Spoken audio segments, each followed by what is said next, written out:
some moments that change your life forever. I will never forget the moment that I became a mother. It was that very second my daughter was born that my purpose of life changed forever. There was no way to describe the feelings or the emotions of finally meeting the little tiny human that you have created. It all started on December 17th, 2012. I was getting my nails done with a longtime friend of mine, and I was scheduled in the hospital to be called when there was an induction time available. The next thing I know, my phone rings, and the kind nurse tells me that I was scheduled for an induction at 7 o'clock in the evening. That was just 4 short hours away, and I was terrified. This was my first child, and I was only 20 years old. I quickly called my boyfriend and my mom, telling them the news. I remember driving my friend home after getting our nails done and telling her that I was scared. I broke down and I was terrified. I said I can just wait a few more days. I'm not that miserable after all. The next thing I know, she gave me a few encouraging words and I was on my way. Racing home to pace back and forth, making sure my bags were packed. Next thing I know, it was 5 o'clock and Josh was home from work. I hurried and ate the dinner that I could, although I wasn't very hungry, and off to the hospital I went. I was late, of course, because I'm late for everything. Once getting checked into the room, all I see is beige-colored everything. The hospital gowns, the walls, the wallpaper, the floor, then the stark white bed sheets. That's when it all set in. I was getting some medications for the night, and then I was able to rest. Rest, they told me. That was impossible. The monitors, the cold IV fluids flowing through my arms. Finally, my mom shows up. I'm happy to see her and have her there for the reassurance.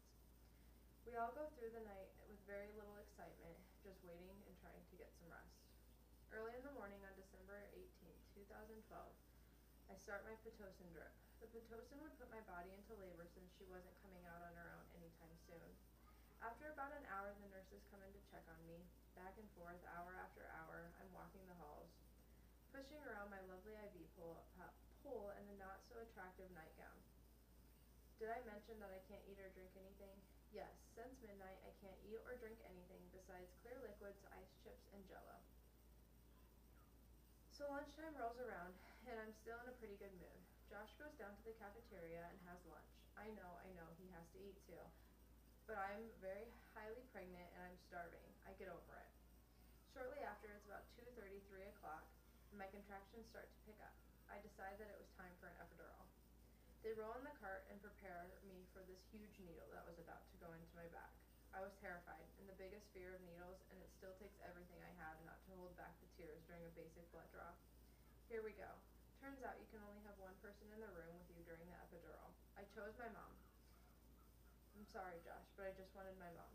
Here comes the anesthesiologist. He says, dangle your legs over the bed, relax, a little burning, and next thing I know, it's over. And looking back now, it really was painless. The hours go by in slow progress. The next thing I know, the doc is here.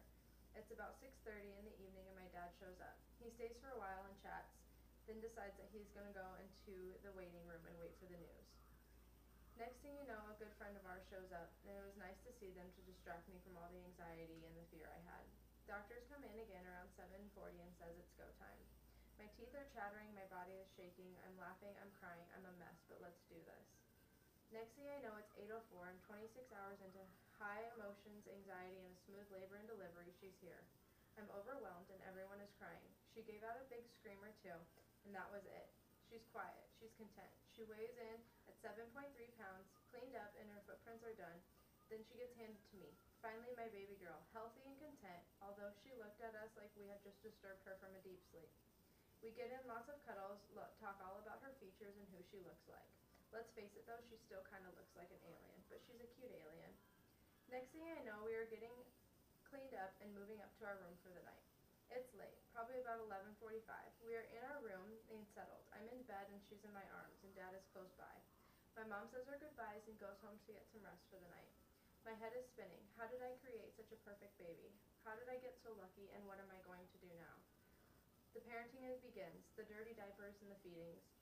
It's here and it's real. We get some sleep, but not too much. The vitals were still being checked about every hour, and the nurses are the sweetest. But room service is nice too, and their French toast has to be the best French toast I've ever had.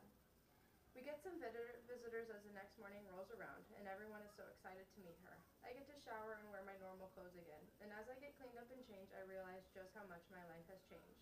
I am now responsible for her. She depends on me for everything. And the little stuff that mattered to me has no significance now. Becoming a mother has brought me so much love. I have never learned so much or been changed so much in my life. My entire perspective on life has changed so much for the better. I am more cautious, I am more motivated, I am more disciplined, but most of all, I have a